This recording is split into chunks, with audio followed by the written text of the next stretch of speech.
Hey everyone, and welcome to another episode of the NDIS Circle. I'm Dan McCutcheon, and today I'm joined by Breda O Meara Reed, who's the director of YesAbility.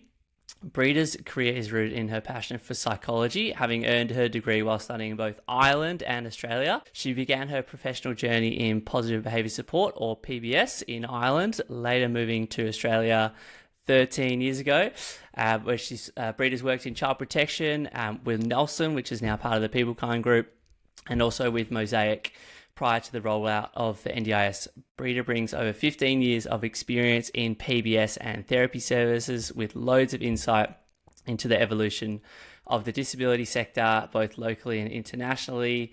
I've always had great dealings with YesAbility. As I was saying just before we jumped on the call, Breda, I think you're super innovative. I saw on your website you got VR therapy, PBS, counselling therapy, a whole bunch of things going on, really person-centred, and I can see you're providing evidence-based supports across WA. So, yeah, so great to have you on. Welcome to the podcast. Thanks, Dan. Thanks for having me here today. No worries. Cool. So I think today we're going to chat all things PBS, behaviour support practitioner. What do they do on a daily basis? How do you become one? What's a restrictive practice? Just sort of go, do a bit of a deep dive into all things behaviour support. But maybe just to set the scene, would you mind, Breda, just telling us a little bit about yourself and your journey in the disability PBS space? Yeah, so I started my degree as social care work, that was in Ireland. That was an honours degree, and I started working in residential homes while I was studying. Also done some aged care in nursing homes while I was in secondary school, and yeah, just had a passion for working in that area. In Ireland, ABA and PBS were quite big at the time, so had a really big interest in that, so moved to working in autism centres. At the time they were quite restrictive. We had set units, more like your robust homes in Australia now, or NDIS fund, and the environments were set out especially for mostly kids with really high risk behaviours. And yeah, then that took me into the PBS field, started doing some work in PBS, and at the time in Ireland and Europe, there was no PBS courses. Went down the field of doing postgrad in applied behavioural analysis to get all the theory, and went from there to kind of work in different PBS fields. We'd delved a lot into like restrictive practices. What was happening at the time was a move from like the medical model to the social model in Ireland. So a lot of people were moving out of the big residential facilities that were probably large institutions. And so we worked significantly on that, on moving them to community and working on reducing restrictive practices. So yeah, that's where my interest started, and went down the field of trying to get my BCBA, Board Certified Behaviour Analysis. Then, yeah, when I got to Australia, it was 13 years ago, and just expanded on that. So started working with teenagers in care for a few years. A lot of it was also based around the restrictive practices. They had really high risk behaviours. Most of them were child protection kids. And that was just a huge interest around the trauma and just linking different experiences around that. I picked up from there and went on to continue to work around psychosocial disability and gain some experience there and the restrictive practice in that. Done a thesis in psychosocial disability and medication compliance. So yeah, built on that over the years. And before NDIS was ever around, I started a PBS role I think about 11 years ago in Mosaic. And we were working on writing behaviour support plans, and then went from there onto different roles, just mostly trauma-based roles with teenagers in care, working with them and working on writing behaviour support plans. And then went into PBS in Nelson and went in to do some contract business in PBS, so do some work for myself, and led to starting YesAbility when I went on maternity leave over 6-7 years ago. And so I had started the policies and then kind of went out on my own doing some work, and it just expanded. So yeah, today YesAbility's got about 25 practitioners, and we do OT as well. So yeah, that's kind of where my interest lies. And I suppose a lot of it as well has been working around cultural differences, and really went into work with the Aboriginal community, and what I've really done a lot of training around that, and more training and professional development around mental health. So I suppose, yeah, I've come from different areas of autism to psychosocial disability and trauma backgrounds. Wow, that's such a comprehensive history, obviously, yeah, over the years. So yeah, that's awesome to hear. It's really fascinating. Is behavior support, like, this is probably something I need to understand more. Where did behavior support come from? Has that been, because it's obviously you're mentioning like ABA and more like traditional like psychology. Has behavior support, did that come from, how did that evolve into being? Is that something that's specific to the disability sector, or is that also applied, like you mentioned, you worked in residential aged care settings? Did it come from aged care? Like, how did that sort of concept of behaviour support come about? So ABA itself was based around autism and applied behavioural analysis. So a lot of the training I done in Ireland was I done a postgrad in the theory behind ABA, where PBS comes from. So why behaviours occur, what's the function to behaviour, and we done a lot of discrete trial training. So I done some training in schools as well, where we sat and worked in ABA centres and done a lot of the sometimes what I call a bit robotic compared to PBS, but the theory there is what really makes up PBS, and then bringing quality of life into that and some of the changes. And there's obviously some parts of it that can be seen as restrictive, and the PBS field hasn't picked up on them. But the theory behind it is kind of that psychology-based behavioural science, and talks everything around, I suppose, why behaviours occur, what are the different assessments we use, how do we take data. So there's a huge theory behind that PBS probably doesn't train. So yeah, it was really interesting learning that, and it was there was a lot of placements around it and working on the role in autism centres and how we incorporate that different types of reinforcement and why it happens and how we get the function to the behaviour. Yeah. Oh, fascinating. So what are behaviours of concern? Why do they arise? How do they impact participants and their supports? Yeah, so I suppose if we're looking at everybody's got behaviours, so when does it become concerning, or when is it, I suppose, what we call is maybe a risk? So generally PBS will deal with behaviours that might cause risk. We've all got different behaviours that we engage in. We often do what you call problem behaviour inventories, so we'll identify what behaviours are occurring, but you may have kids with autism that have behaviours that are stimming behaviours or parts that are linked to, I suppose, their sensory needs. When we talk about what behaviours we would identify and what we would deal with and put into a behaviour support plan would be the ones that cause risk and what we need to work on. So that could be anything like property damage, verbal aggression, physical aggression, any concerning eating behaviours. Yeah, and anything that may put, I suppose, the person that we're writing the plan about at risk or anyone around them. Can be anything like around sexualized behaviours as well. So there's lots of areas we would deal with. NDIS have their own specific behaviours that they outline, and there's like drop down boxes when we upload them to the portal. So a lot of them will be the property damage, the physical aggression, verbal aggression, eating behaviours, will be stuff like hoarding, anything that will cause them risk or risk to others.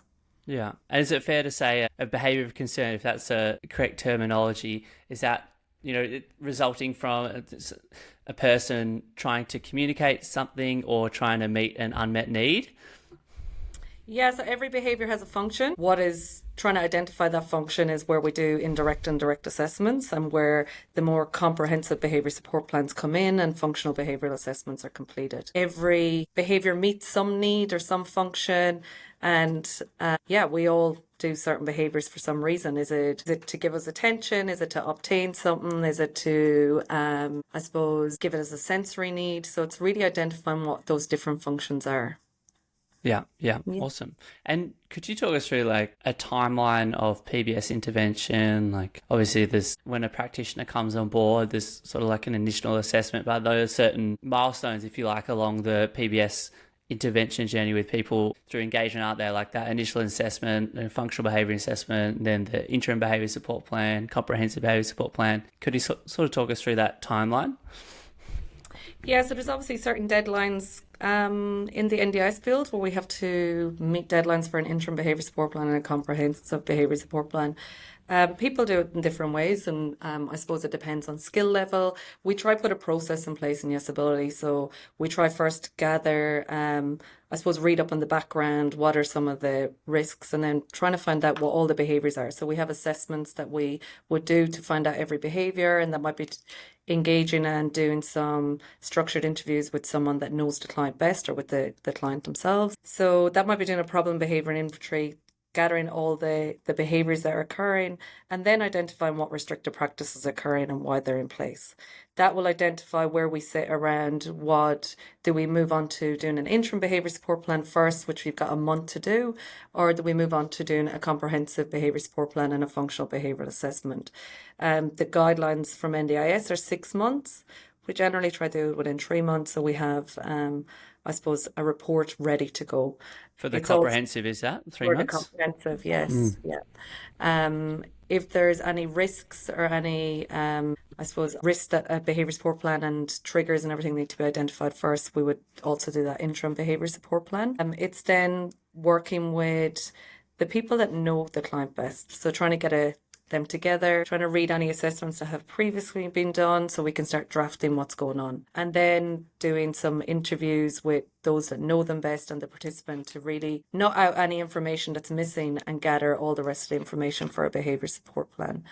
When it comes to working towards the environment, safety plans, which is that bell curve where you see is what stages they're in. So what it looks like when they're in the green stage, what it looks like when they're in the yellow stage, and identifying all the triggers in those different stages and when they're in the red stage. And then working with what it looks like and how we, I suppose, put different strategies in place to keep everyone safe. So that will be included in the behaviour support plan. And that's also captured by trying to get out and see the environments that they live in. So what is actually happening in the environment, how do we go out and see them. So it could be school, it could be the home, it could be the respite home, it could be the community, wherever that is and wherever the behaviours are occurring. Yeah. For reliability, we try interview as many people as we can and do assessments with different people. So really depends on how much information you want to get. It could be never ending, and it could also, there's struggles around, you might work with someone that it's very hard to get information because they don't have that support network around them. So yeah, doing the indirect and direct assessments helps to gather as much information as you can. So if you've got support workers, you might interview 2 support workers, you might interview a parent, you might interview someone else that knows them really well. It could be anyone from the support coordinator to the guardian, depending on who's in their network. And the more sources of information you have, the more reliable it is. Yeah, I know the timelines on when you have to submit your interim behaviour support plans, comprehensive, they're quite tight, aren't they? And very strict. You're very much mandated to submit them within those timeframes, aren't you? So I imagine that can be difficult sometimes when you're maybe struggling to get engagement from the participant or the family or supports, or there's some other barriers there. The other thing I wanted to move on to was restrictive practices. Would you mind explaining what a restrictive practice is? Maybe giving a couple of examples, and I guess as NDIS providers, support coordinators, support workers, yourselves, how can we sort of work together to help to reduce or eliminate restrictive practice over the long term? Because that's always the ultimate goal, isn't it? Yes, so restrictive practices are often put in place because of a risk to a participant, but generally it's any practice or intervention that has the effect of restricting the rights, freedom or movement of a person with disability. So under NDIS, there's different restrictive practices that are identified that have to be recorded in behaviour support plans. So it could be anything from environmental, mechanical, physical or seclusion.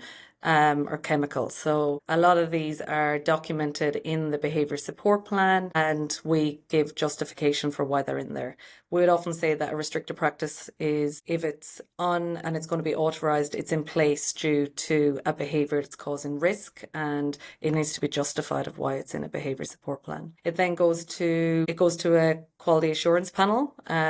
So the provider who's implementing that, so it might be the support workers that are implementing maybe a locked fridge for someone that maybe has Prader-Willi, and the risk is they may overeat to the point that they cause themselves harm.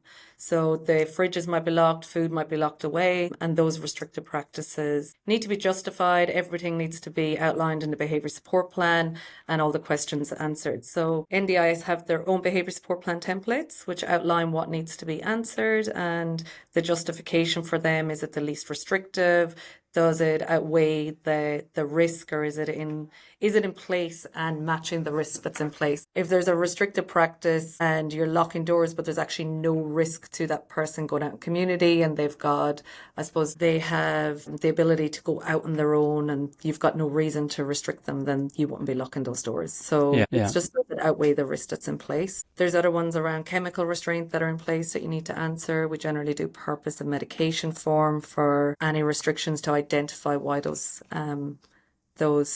medications are in place. So that could be generally medication to modify behaviour, isn't it, rather than treat a mental health condition?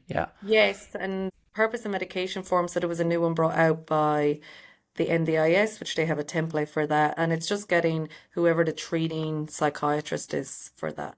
It doesn't state psychiatrist, it states treating medical profession. So they sign off on that and why they prescribe them and why they're in place. But we know that psychiatrists often are the ones that prescribe those medications. Sometimes they're in place for behaviour, and to modify that behaviour. So it's linking that in, put them in the behaviour support plans. The quality assurance panel then decide if they're going to authorise or not authorise that RP. And that just determines how the provider that's implementing that restrictive practice has to report against it. So do they report against it weekly if it's not authorised, or monthly if it's authorised? And they're uploaded to the quality assurance portal on the NDIS. With those implementing providers that you mentioned, usually the implementing provider would be the support worker company, like the core service provider. On those quality assurance panels, who usually participates? It would be the PBS practitioner, I'm assuming, and then would you have a service manager and potentially a more upper manager from the core support provider, guardian, participant, like who sort of sits on those panels? So the decision is made, and who authorised on the QA panel is two managers from the service provider implementing. So the implementing providers have what they call that provider implementing the RP. And then it has to be an external practitioner to who wrote the behaviour support plan, who assists with identifying if they're going to authorise that and does it meet the requirements. So they meet at a panel, they go through reading the behaviour support plan, identifying is the behaviour support plan, I suppose, up to standard? Does it have other strategies in there? Is there proactive and reactive strategies, including does the RP, are all the conditions met around, is it the least restrictive? Is it in place for the right reasons? Like if it's a restrictive practice that's authorised, it generally needs to be in place for a behaviour that causes risk. Yeah, for sure. And for PBS practitioners, what are the qualifications or previous experience or skills that they need to become a PBS practitioner? I think I saw there's a new course or degree, like the first one for behaviour support, maybe at Murdoch. I think I saw that online a few months ago. Do people need to be from a psychology background, or can they come from another allied health background and then do a course or some PD in behaviour support? What do you need to become a practitioner? The capability framework outlines what skills you need to be. There is PBS courses that have come out over the years, but there's no set standards to say you need this qualification. It's there's different levels. So there's new entry level, there's core, proficient, advanced, specialist, and it states what skills you need for each level. Generally, we would try bring someone in that has experience, that has a degree in certain areas that are linked to that. So it could be anything like psychology, behavioral science, ABA, social work, depending on their experience and where they sit. There's people in the field that don't have qualifications and they've got lots of experience and lots of professional development over the years that work in the PBS field and have done a great job. There was no set standard set out for that by the NDIS or the NDIA, but there is the capability framework that outlines what you need to understand. Okay, so it's more hiring people you think have the skill set and the experience and potentially the qualifications, and then when you're going through NDIS registration for behaviour support, sort of demonstrating how that each of your practitioners meets the capability framework. Yes, and then just doing ongoing supervision, having supervision agreement, and working with them around where they sit and what are they matched to the level that they understand. So yeah, if someone's new in the field and they're at core level, they probably won't work with a really complex behaviors. And then ongoing supervision and I suppose shadowing in the field for anyone that's a new entry level. Yeah, it's definitely there's a lot of trainings out there, but NDIS is a bit of a minefield at times. Understanding the NDIS, understanding behaviours and PBS is definitely, and the roles within that. So what are the other therapist roles and working together around what's the OT roles, where's your boundaries sit with PBS and OT and the speech pathologist. Yeah, there's lots to think about and there's a lot to learn, and definitely knowing why behaviors occur, the theory behind that, understanding all the psychology and the theory behind why behaviors occur and why they have a function, and then linking that as well, like the different areas. So psychosocial disability, trauma, all those different areas, intellectual disability and autism is really important to understand the diagnosis. Yeah, yeah. You mentioned trauma. Have you seen a renewed focus or an increased focus on sort of trauma-informed approaches and being person-centered? How do you see PBS sort of evolving? Obviously, it's come a long way since you started. How do you see it evolving for the next 15 years? I think we've come a long way since I've started in the field. Like we've worked with people that were in very restrictive environments. So everything from, I suppose, institutionalized in residential homes, putting people in homes that weren't, I suppose, matched to live to each other, so they weren't compatible. We're seeing more of a focus on people being compatible, giving them choice and control of where they live and who they live with. And I suppose over the years, as when people lived in these homes and maybe their quality of life wasn't so good, there was probably more behaviours of concern and high risk behaviours being displayed. And that led to, I suppose, restrictions. There was a lot over the years around even physical intervention, a lot of even like time out, time away, even using different strategies that wouldn't be seen as therapeutic. Probably more chemical restraints, right, with Yeah. medication. Yeah. Yeah, and even when I started in the field and we used in, not myself particularly, and I've been part of it, but you were taught how to use physical intervention. So Mm. there was takedown holds, and that's not that long ago. You're talking only 15, 20 years ago. There's a move away from that model and more around the therapeutic side and how you can use different strategies and co-regulation and the right environment and any changes can actually help around that. So that's some of those strategies are trauma informed, and a lot of my experience in working with kids in care that had a lot of trauma, that couldn't live in residential homes with anyone else, who couldn't live in foster homes. The approaches we used with them was therapeutic intervention around how you de-escalate them, how you talk to them, what strategies you use around that, rather than using any of these restrictive practices or physical intervention that restricts them.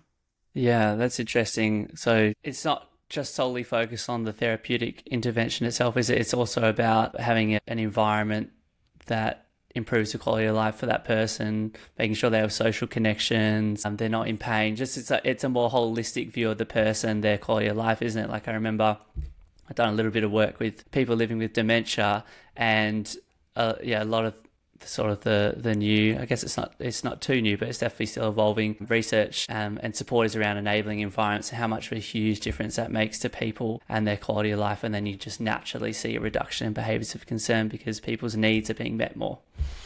Yes, of course. So meeting their different needs is really important. Obviously, their interests, quality of life. How is it linked to disability? Do they need structure and routine? Do they have choice and control of even what they can wear, what foods they can eat? And as supports, it's up to the supports and to deliver that.